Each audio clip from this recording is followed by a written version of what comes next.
Hey guys, welcome to the All Sports Pass podcast. I'm your host, X, and it's that time of week again. It's Wednesday, and that means it's Winner Pick Wednesday. And for this episode, we got the Gibbs Eagles taking on the Campbell County Cougars. And before we get started, if you like this video, go ahead and give it a like and subscribe. And let's get on into it. So for Campbell County, they're heading into this game 2-4. Let's see how they played this season. They played Halls, which was a 41-14 loss, and they played Fulton, which is a 46-30 win. And played Kings Academy, which was a 36-33 win. Then they played Clinton, which is a 55-14 loss. Then a Lenore City, which is a 43-26 loss. And Daniel Boone, which is a 44-21 loss. I'm going to do something a bit different today. I'm not going to go through the stats on the last game. I'm going to do their season totals.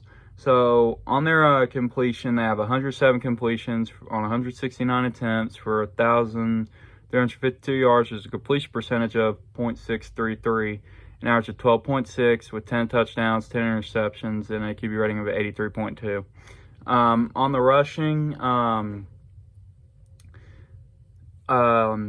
their season total is 160 for 842 yards, with an average of 5.3, and 13 touchdowns on the season for the rushing.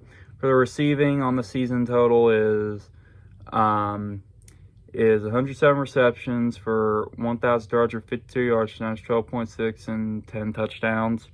And let's take a look at their defensive stats now. So for the season total, they have 335 tackles and 27 tackles for loss. And yeah, that pretty much does it. Also, guys, keep in mind that the stats that, because I'm using Max Preps, and unfortunately these stats are not on here. So I'm doing what I got, but anyway, let's get back to it,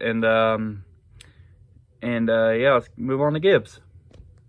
So for Gibbs, of course, last week was a bye week. They did not play last week. Their last game they played was a 55-13 win against South Dole. Maddox Brackfield had 9 completions on 13 attempts for 124 yards, which is a long of 43, completion percentage of 69.23, 0 touchdowns, 0 interceptions, Q rating of 149.35, and yeah. And on the rushing, total rushes for the whole team were 44, and of course the combined was 270 yards with a long of 42 and 5 touchdowns. And the average rush for each were 6.1. We're going to take a look at the top 3 on this. Running back Boone Brockwell had 16 rushes for 162 yards with a long of 42, and 3 touchdowns. Brady Hughes had 10 rushes for 49 yards with a long of 12 and 2 touchdowns, which is 4.9 yards a rush. And if I didn't say Boone's, here it is. He has 10.1 yards a rush. Jacob Donaldson had 5 rushes for 26 yards with a long of 14, 0 touchdowns, and 5.2 yards a rush. And on the receiving end,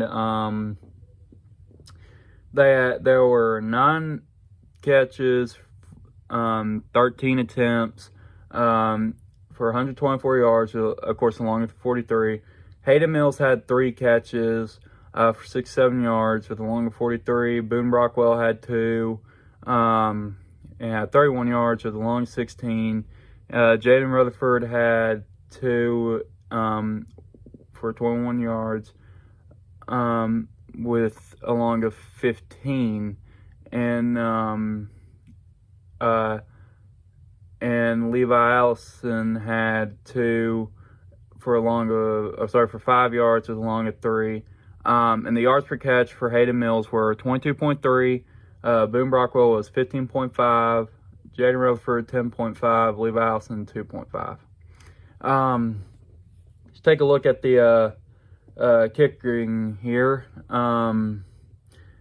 Benji Angola made 1 field goal on 2 attempts. Mikel Van Pelt had 1 field goal made on 1 attempt. And Benji had 7 extra points made and 7 extra points attempted. And, of course, kicked the ball off 5 times. Same with Mikel.